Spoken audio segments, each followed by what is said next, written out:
Well, hello, everybody. It is the DNA show with your movie review for this lovely Friday.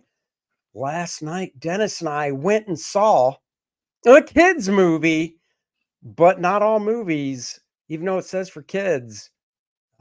This is for us. This is our generation. We saw Transformers 1, the new computer animated Transformers origin story, I would say, Dennis. Yeah, so Andy was trying to get me to go to Joker Part 2, and I really said no. And it was between that or Transformers 1. And, we've seen the trailer for Transformers 1. I really wasn't that excited about it. I was like, this is going to be the worst of two evils, but I was like, I'd rather go see Transformers. So we went, and the clips made it look like this really cheesy kids,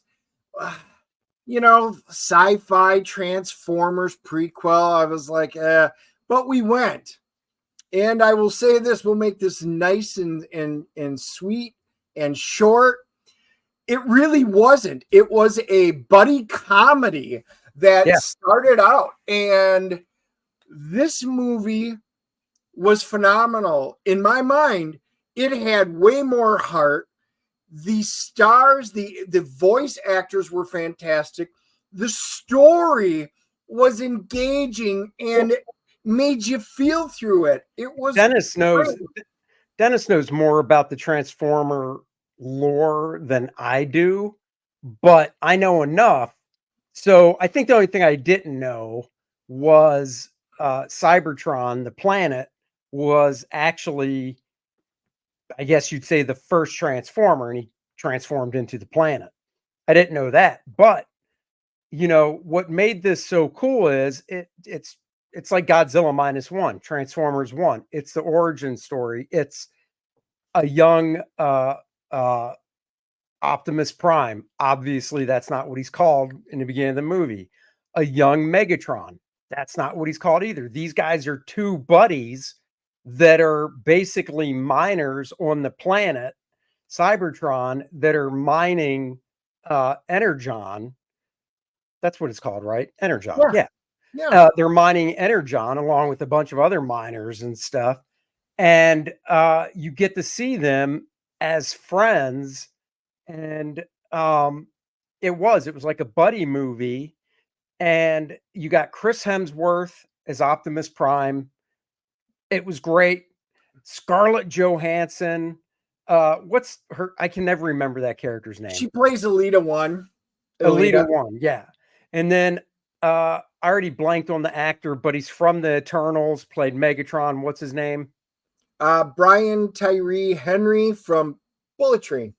Yeah, Bullet Train. He was great in Bullet Train. Eternals was blah, but Bullet Train, he was great. Yeah. And then who plays the bad guy? Who during the movie, I leaned over and I'm like, who is that? What do you mean by bad guy? The big bad in the movie. You mean Megatron? Nope, he's not the bad guy in the movie.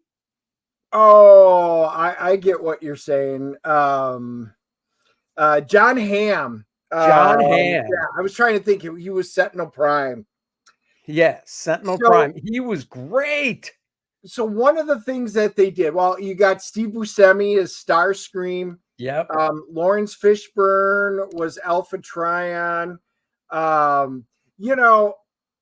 lot of the big ones, you get to see your original primes. They might be in flashbacks and stuff, but you get to see it. So the lore is there. They dug heavy into it. And like I said, we all knew about Orion Pax and D16. We knew of them. But, you don't get to really see. They took this to a whole new level. And here's the thing. Chris Hemsworth as Orion Pax. This is what I like. Now, we all grew up with both Megatron and Optimus Prime's voice, and Megatron changed a number of times. But for Optimus Prime, Peter has always been the voice. And I was like, Chris Hemsworth. I am giving props to Chris right now. He was phenomenal. He did not try and imitate him, No. but he started as, Orion Pax is this little thing. And as he grew, and then he eventually becomes able to transform, his voice changed. And then when he gets the big transformation at the end, he changes again. So Chris's voice acting grew with the character. It was absolutely fantastic. And I am telling you, Keegan, Lawrence Yeah. Fishburne, Buscemi, Ham, all of them. Vanessa, Ligori, she played Arachnid. Yeah. She was great. Soundwave, John Bailey played Soundwave. They were great. Starscream, though, you could hear Steve Buscemi in it, and his voice changed in that. I loved everything about this. And This movie was great. like I said, the basic premise is these guys, Optimus, young Optimus, Orion Pax, whatever, and the young Megatron are buddies. They're minors. Optimus, when he's young, he's more the take chances uh, type guy, risk and stuff like that. And him and Megatron enter this race that's not meant for them. They end up in a precarious type situation, we'll say, and they end up going to the top, of the planet, because right now everybody's in the center of it, basically living. Nobody goes up to the top, and they go up to the top, and you get to meet a young bee, which is Bumblebee, of course. So they go up to the top, and the one thing is, in the beginning of the movie, when you first meet John Hamm's character, I'm so bad with names. What was his character's name again in the movie? It was Sentinel Prime, the Oh, Prime. last surviving Prime. Yeah, the last Prime, Sentinel Prime. When you first meet him, he's basically, he's the Prime. He's like the king, and everybody, when he comes on and gives a speech to the whole city, everybody's like, ooh, But I mean, right out of the gate, and I'm sure you thought this too, you're like, oh, he's the bad guy. There was no, but this is meant for kids and stuff, so kids probably wouldn't take that leap. So it was probably, when everything played out and you finally found that out, they were probably like, oh. But even for us, it was still done so well. Yes. And in such a very good way. The movie had its usual 3 parts. Yeah. And in each one was nailed perfectly. The introduction, the setting up of the characters and the relationships between them. Part 2 where they start delving into more of it and they start trying to figure out the puzzle. And then part 3, you get to the exposition. And if you have watched Transformers, you already know what's going to happen, but they did it. So if you were new, you loved it. If you were fans like I was from 84 when they first came out with the G1 stuff, it was there. And you were like, wow. And I'm going to say they didn't just hit a home run. I think they hit a grand slam with this, because I walked out of there and we didn't get to talk at all about it. And my initial thought, and there's 2 things you got to stay. So stay through all the trailers. Oh, yeah, you got to stay all the way till the end. Yeah. But when I walked out, I immediately said, I need to see more of these characters. I need to see what they do next, because I don't want them going to Earth. I want them to fight on Cybertron, because the repetitiveness of the live action ones are on Earth. Us little squishy humans, they're fighting and stuff. It got so repetitive and boring. This is new. This is fresh, and they can do so much. I do think, I think if they do a sequel, which I hope they do, I think they will keep it on Cybertron more, because you have to. It just can't be like the second one. If they do it, you could see that one ending where they're like, get to Earth. but they've got to do more with the conflict between the Autobots Well, and they've Decepticons. got the entire, because this is now the start of the war, the Right. Cybertronian That's what I'm War, saying. That's and why they've got to do a then lot more we've on got to get in. Cybertron. Yeah, that's what I'm saying. I think if they're going to do it, they do a trilogy, and the Yeah. whole thing is basically Yeah, there that would work. because you've got to introduce Unicron. That was Yeah. on there because he wasn't really mentioned in this, and there's so much that they could do. But guys, I was dreading going to this. I thought, it's a couple hours, and that's the other thing, pacing. It's an hour and 44 minutes long. It was perfectly paced, not bored. It was enjoyable. There was so much comedy, and most of the jokes landed. And the visuals, I mean, computer animation has come so far. The visuals are just freaking fantastic. I mean, just gorgeous to look at. Yeah. And, just back to character development real quick, you really did see the growth of, Optimus from the beginning before he was Optimus to the end of the movie. You saw, the growth, of course, in a bad way of Megatron, because we all know he's a villain. But it was just really good. Great, great acting, voice acting, whatever you want to say. Really nice performances. Yeah, Great visuals. It was very heartfelt, and it reminded me a lot of when Darth Vader turned, and Obi-Wan and Darth Vader, when you see them finally go their separate ways and how it goes. I've always said Megatron and Optimus Prime is pretty much that same kind of coupling.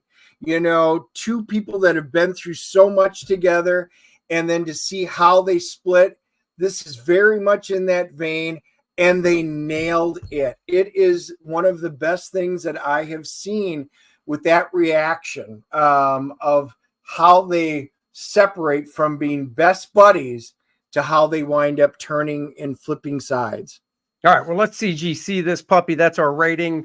The lowest is a 0.5. The highest is a 10.0, just like CGC and CBCS rated or graded comics. Dennis, it's your turn. You go first. Love this. It's probably up there with some of my favorite movies, believe it or not, of the last few years. It's not quite up to a Top Gun Maverick, but it is up there. I'm giving this a 9.6. This knocked my socks off. I will probably own this movie. I will buy this movie when it comes out in 4K. There you go. I'm right up there. I'm giving it a flat 9.0. So I mean 9.0, 9.6, not a huge difference there. And I'm a guy that I can tell you, it's weird being a cartoonist and saying I'm not big into animated stuff or computer animated, cartoons like this, whatever. Something about them, they just don't really capture me that well. But man, this was just on the money. So I'm giving it a 9.0. Do we have reviewers and stuff? We do. As a matter of fact, on IMDb, it has a 7.8. So wow. It's usually a little lower, but that was on there. Okay. First of all, I will tell you, the critics are giving this an 89%, which is high. That's high. And then the audience is giving this a 98%. So the audience loves it. But the thing I'm laughing at, one of the top critics, and I'm going to have to make comment. I won't even name the person, but a lot of people are going to have a grand time watching Transformers 1. Sadly, I am not one of them. That's a review, and that is a paid top critic. Well, who is it? Just say who it is. Who cares? Sarah Michelle Fetters from Movie Freak. Never even heard of her. That is not even a review. That's not even like, I don't know how much, how much character space they have for, where they write, wherever you're reading off of. I'm assuming it's not meant to be a big paragraph, but you got to give more than that. That's ridiculous. Well, that is, it's always an excerpt from them. So if you click on it, it does take you in there. I don't care. And I'm reading it. I'm like, wow. I'm just saying, this is anyway.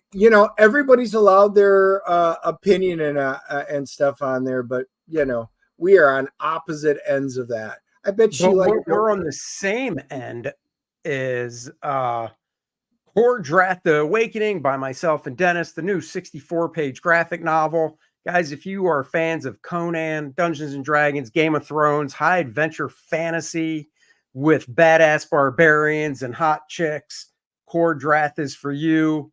You guys, the link is in the description below. Go through this page at your leisure. We're at 52,379, 726 backers, getting towards 60,000, which will unlock another stretch goal. Dropping through this a little quick for you guys, because like I said, we want you to go through here, take your time on your phone, your computer, your tablet, pick a cover, pick the perk you want. There's a new game module Dennis wrote. If you're big into D&D and stuff like that, this is for you as well. And of course, stretch goals already unlocked is the Vordoom playable character card. That's right. If you're just into the art, you've got beautiful art on the front by myself and Dan Lawless. If you're into role-playing games, Dennis created some fantastic statistics on the back for the character, so you can play him in your favorite role-playing game or the one that Dennis wrote. $60,000 unlocks the Bart Sears and Dan Lawless print that is the cover art for the game module. So go check it out. 64 pages, great barbarian action. We thank everybody that has already backed it. Thank you so much. And we do just want to hit this real quick.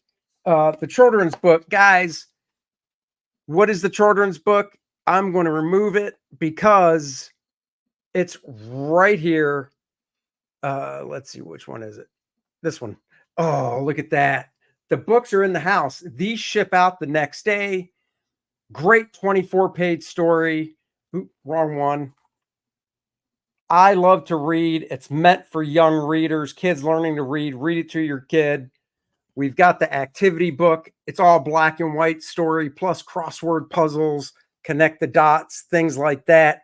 And for the real Kor-Drath lovers of the graphic novel, the adults, we've got You'll Bleed. It's the mature version. Oh, look at that. So if you back that, link in the description below. Books ship out the next day. So check that out. Tonight at 7:30 tonight, we have a special guest on the show. Irene Strakovsky is going to be on the show. Why, you ask? Join us at 7:30. It is Kor-Drath related. I think you could probably piece it together. And we'll be back next Wednesday at 3 o'clock. So that's right. Thank you guys so much. Right? Yep. Right. See you at 7:30 tonight. Live long. Bye, everybody.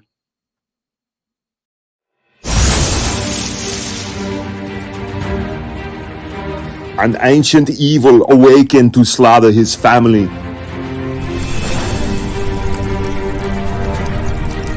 A mythical quest was revealed.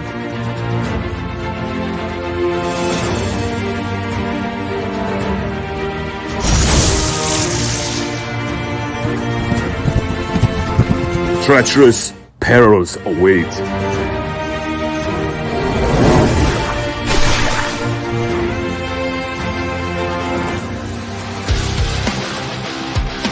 Lovers bound by destiny. Darkness gathers as a new game begins.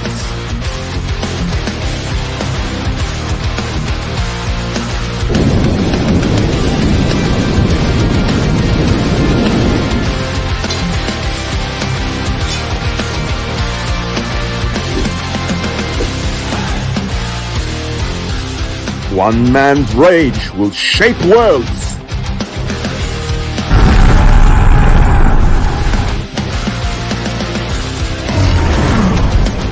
Kor-Drath, The Awakening. Only on Indiegogo. Back it now!